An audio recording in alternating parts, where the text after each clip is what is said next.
I've been trying to figure out who the most disingenuous person on this planet is. I can't figure out if it's Mags Vissagio or Mark Wade, but I'm chalking Mark Wade up to a fucking severe, undiagnosed mental illness, so I'm gonna say it's Mags Vissagio. Mags Vissagio went on record saying that comics isn't a club. And she's right. It's not a club. It's a fucking clique. It's a clique because it's what her and her power base wants.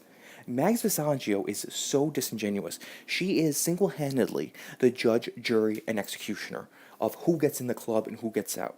She is a member of the in-group. She has ties to the Milkshake World Order, Portland Comics Mafia. She knows how to basically blackball somebody. We've seen this time and time again of Mags Vissagio trying to use her weight, no pun intended, but trying to use her weight to bully other people. She is hands down one of the biggest bullies in comics right now, next to Mark Wade. Mark Wade's definitely number one. But Mags Vissagio went on Twitter and she stated, when it comes down to it, is we want more people making comics. We want to help you make comics, and we're thrilled when members graduate into pro work. It's exciting. That's bullshit. That's 1000% bullshit, because this is exactly what Zach's doing with Jawbreakers. And we see what the reaction to this is. You don't want more people into the group. You want more, correction, you do want more people into the group. You want more people who think like you into the group. You don't want others in the group. You don't want anyone who might disagree with you in the group. And then she said something along the lines of, if you want to see a book, then make it. Which is bullshit, because you don't want that. You know why? Because that's exactly what Zach did. Zach made Jawbreakers to be basically G.I. Joe on crack. It's G.I. Joe on fucking Adderall, okay? Fucking balls to the wall, fucking straight out of the 80s G.I. Joe. Or straight out of the 90s, I guess. But high as fuck on bath salts. I know I just named like fucking 8 different drugs, but whatever. But that's what he wanted to do. That's what he wanted to see, and he did it. And now it's a problem. But why is it a problem? It can't be the book, because the book is apolitical, which was the smartest thing that Zach did. Making that book apolitical shifts the burden, because now they can't point to the book and say the book is problematic. No. They can only say Zach's problematic. Why do you want the book out of stores so badly? Because of Zach. That's the reason. Which is the reason Mark Wade gave. So at least Mark Wade's honest about it. He's just fucking mentally ill. Or I think he's mentally ill. I have reason to believe he's mentally ill, based upon the evidence that I've seen across the years. In my opinion. Mags Vissagio has no excuse. She's just conniving. That's really what it comes down to. Mags Vissagio is the most conniving person on this planet.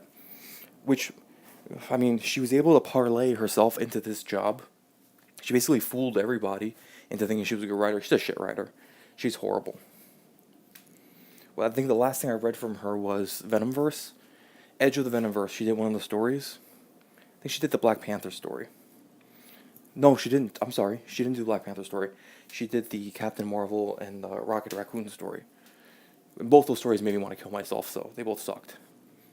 Actually, that whole book sucked. But anyway, I'm not talking about Edge of the Venomverse.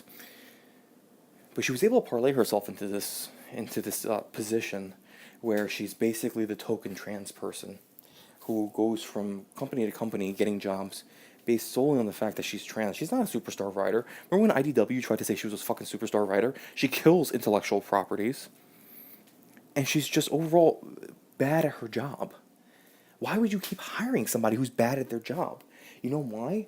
And you know why this keeps happening to everybody who's bad at their job? They keep failing upwards, so to speak. Because their clique is in power. They don't want... Comics isn't inclusive. It's really not, because they're keeping people out.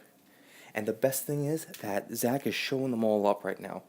He's going to hit 300K. I'm positive of it. And I'm the person who thought he was only going to hit 30K.